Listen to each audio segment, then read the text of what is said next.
Are you sitting comfortably? Good. Check your shell is on straight. In the last book, Fred and the Jungle of High Grass, Fred got lost in a fog, nearly got eaten by a spider, and found out that maps are delicious if you are a caterpillar named Cleo. But the biggest surprise happened at the end. Fred became a big brother. His little sister Tilly hatched right in the middle of winter. She was tiny, cute, and very quiet. Spoiler alert, she is not quiet anymore. Hi humans, it's me. Tilly. I'm 1 year old now, which means I'm basically a grown-up. Before we start the party, we need to do the important thing. Go find your mum, or your dad, or your teacher and tell them, please click the subscribe button. Have you got them? Good. Make sure they press the bell icon too, or I might eat their homework. Okay, back to the story. Chapter 1. The Birthday Wish. Fred sat on his favourite rock, staring at his reflection in a puddle. The face looking back at him was definitely older. His eye stalks were longer. His face was a bit more wrinkled. And his shell just looked brown. 12, Fred sighed. I'm 12 today. 12 was a strange age. You weren't a little kid anymore. You didn't play in the nursery patch. But you weren't an adult like Dad either. You were stuck in the middle. The awkward age, Barnaby called it. Fred turned sideways to look at his shell. It had a scratch on it now, from the jungle adventure last year. He liked the scratch. It made him look tough. But mostly he just felt plain. He looked at the other snails in the garden. Some had stripes, some had spots. Dad was dark like chocolate. Mum was golden like honey. Fred was just mud colour. Crash. A small pink and gold blur slammed into Fred's side, knocking him almost into the puddle. Happy birthday, Fred! Screamed a voice right in his ear. It was Tilly. She wasn't a tiny hatchling anymore. She was a toddler tornado. She was nearly 1 year old, and she had 2 speeds, asleep and disaster. Tilly, Fred groaned, steadying himself. You dented my moss. I made you a present, Tilly yelled. She was bouncing up and down on her tail. She dropped a soggy, chewed-up dandelion leaf in Fred's lap. It's a hat. I tasted it to make sure it fits. Fred picked up the soggy leaf. Thank you, Tilly. It's very wet. Put it on, Tilly chanted. Fred sighed and placed the wet leaf on his head. It flopped over his eyes. Tilly laughed so hard she fell over. You look like a salad. Fred, came Mum's voice from the fence. Time to prepare the feast. Fred slid the wet leaf off his head. Coming, Mum. He looked at Tilly. Listen, Tilly, tonight is my party. Please, just be calm. No biting the guests. Tilly's big eyes went wide. I am good, she promised. I am the bestest guest. Fred didn't believe her for a second. He looked back at his reflection. 12 years old, a chewed leaf for a hat, and a sister who was probably going to eat the decorations. I just want a quiet birthday, Fred wished. No adventures, no drama, just cake. But as Fred slid towards home, a long shadow fell across his path. It wasn't a tree shadow, it was the shadow of a snail. A very, very big snail. Fred looked up, but the creature was gone. All that was left was a trail of thick, sticky slime that smelled mean. Fred shivered. His quiet birthday was about to get very loud indeed. Chapter 2. The Shadow in the Leaves. The party was set up in the glow zone, a patch of moss surrounded by foxgloves. It was a good spot. The foxgloves were tall and purple, creating a natural curtain. Mum had arranged piles of delicious rotting pear on flat stones. Dad had polished everyone's shells. It's perfect, Fred said. Nice and quiet. Boring, Tilly yelled. She was wearing a smaller foxglove flower as a hat. Where is the dancing? Where are the clowns? We don't have clowns, Tilly, Fred said. We have beetles. Look, here comes Barnaby. Barnaby limped into the clearing. He had polished his black armour, though you could still see all the scratches. He was carrying a very straight pine needle. Happy level up day, recruit, Barnaby grunted. He handed Fred the needle. It's a new walking stick for when you get old. Thanks, Barnaby, Fred smiled. I'm only 12, though. 12 is practically ancient, Barnaby said. Next thing you know, your knees go. Enjoy the slime while it lasts. More guests arrived.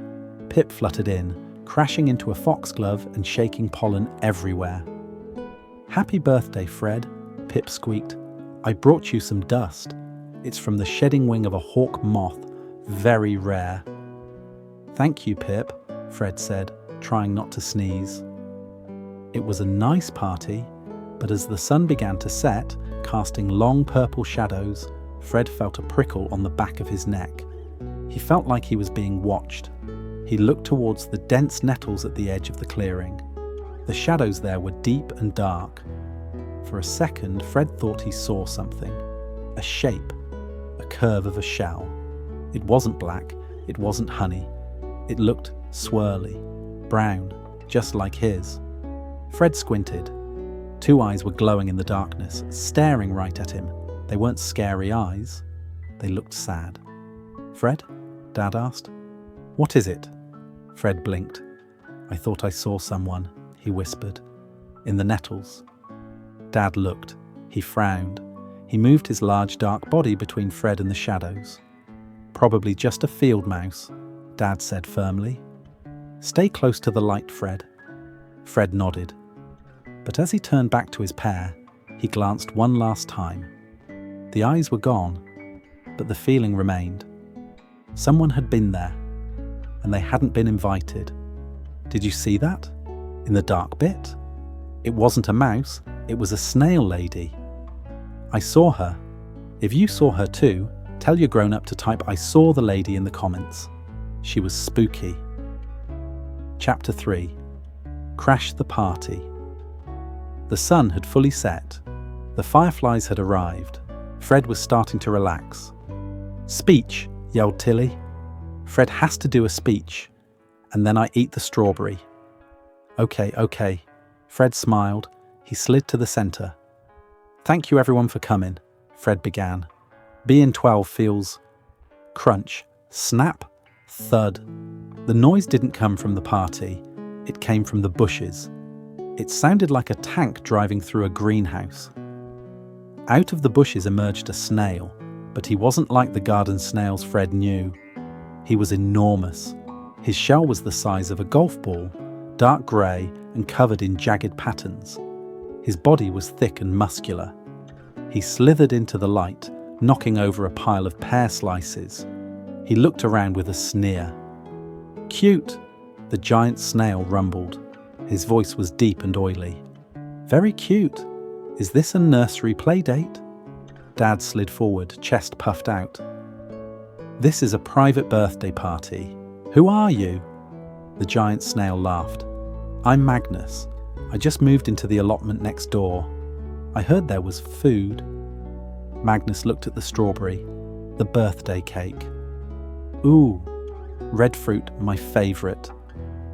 Before anyone could move, Magnus surged forward. He was terrifyingly fast. He opened his mouth and ate the entire top half of the cake in one go. Dandelion candles and all. Hey, Tilly squeaked. That's Fred's. Magnus looked down at Tilly like she was grit. Then he looked at Fred. Fred? Magnus scoffed. He looked at Fred's plain brown shell. You're the birthday boy. You look like a pebble. A tiny brown boring pebble. Are you sure you're even a snail?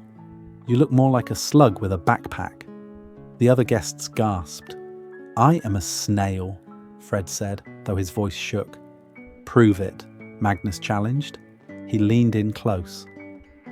Real snails are fast. Real snails are strong. I bet I could beat you in a race with my eyes closed. Unless you're too scared? Fred looked at the ruined cake.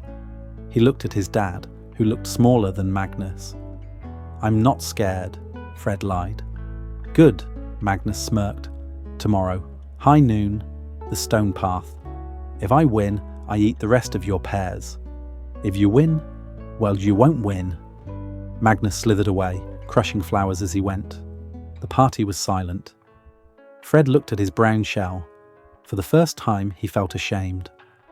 Chapter 4. The Shell Shame. The party was over. Fred sat by the puddle, scrubbing his shell with moss. Scrub, scrub. You'll rub the pattern off, said Barnaby. There is no pattern, Fred muttered. It's just dirt brown. Magnus was right. I look like a pebble. Magnus is a Cornish snail, Barnaby grunted. They are built for fighting. You are a garden snail. You are built for thinking. Thinking doesn't win races, Fred snapped. Fred, Mum said sharply, you are a real snail, and you are a handsome snail. Tilly waddled over. She looked at Fred, then Mum, then Dad. Why is Fred brown? Tilly asked. The clearing went quiet. But I have a stripe, Tilly pointed to her shell. Like Daddy, and I am yellow, like Mummy. Fred is not yellow. Fred is not stripy. Fred is just Fred. It was an innocent question, but it hurt. He looked at his family. They looked like a matching set. And there he was, the brown pebble. Maybe I'm not supposed to be here, Fred whispered. Don't be silly, Mum said, hugging him. You belong here. Then why am I so different? Fred asked. Magnus said I look like a slug with a backpack. Maybe I'm weak.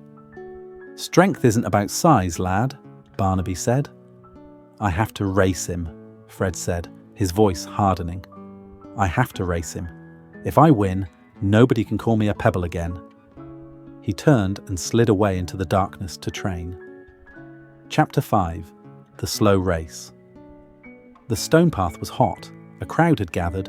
Barnaby was referee. Rules. First snail to the dandelion patch wins. No biting, no flying. Magnus was stretching. His grey shell gleamed. Ready to eat my dust, Pebble? Ready, Fred said. Go, Barnaby shouted. Magnus exploded off the line. Squelch, squelch. He was incredibly fast. Go, Fred, screamed Tilly, waving a petal flag. Fred slid at his own pace. 1-2. I'm losing, Fred thought. He really is better than me. But ahead, Magnus hit the danger zone.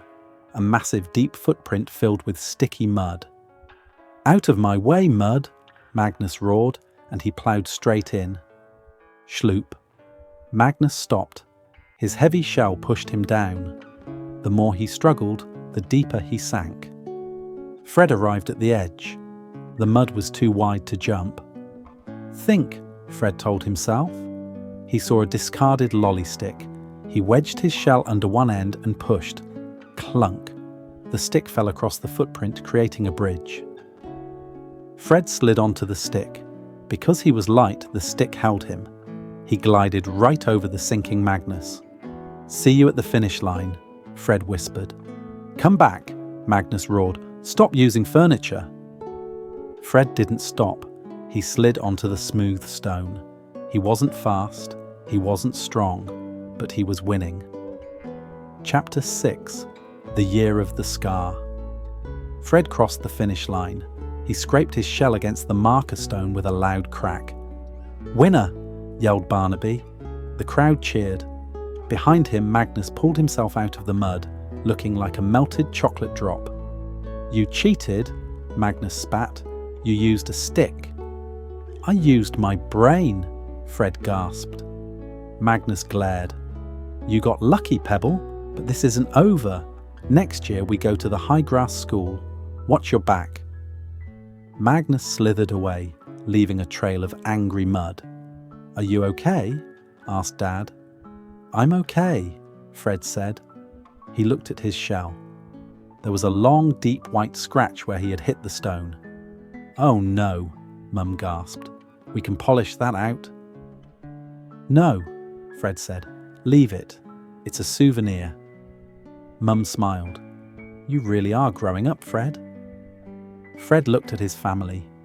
He still felt different. He still didn't know who the lady in the shadows was. But he had raced a giant and won. He had a scar to prove it. He wasn't just a pebble. He was a rock. The end. Coming soon. Fred is 12 now. He has a scar and a victory. But growing up isn't just about winning races. Sometimes it's about the things you lose. Next year, Fred turns 13, the angry year. The garden is getting older. The shadows are getting longer. And there is a new neighbour moving into the forbidden trellis. Someone with 8 legs and a very dangerous secret. Get ready for book 4, Fred and the Broken Web. Bring tissues. Psst. Humans. Over here. Did you see Magnus? He was a big meanie. But guess what? Being mean didn't help him win. Being smart helped Fred win. So here is the secret tip. If a bully bothers you, don't fight them. Use your brain and tell a grown-up. Grown-ups are good at removing mud. Okay, bye. Don't forget to click the bell. Attention. Listen up, recruits. This is Barnaby speaking. Today we watched Fred race against a giant. Fred was small. Magnus was huge. Magnus thought he would win because he had big muscles. But he sank in the mud because he didn't use his head. Fred used a stick and his brain, and he won. The lesson. Being strongest isn't the most important thing. Being smart and calm is what makes you a winner. And remember, it's okay if your shell is brown or pink or spotty. It's what is inside the shell that counts. Dismissed.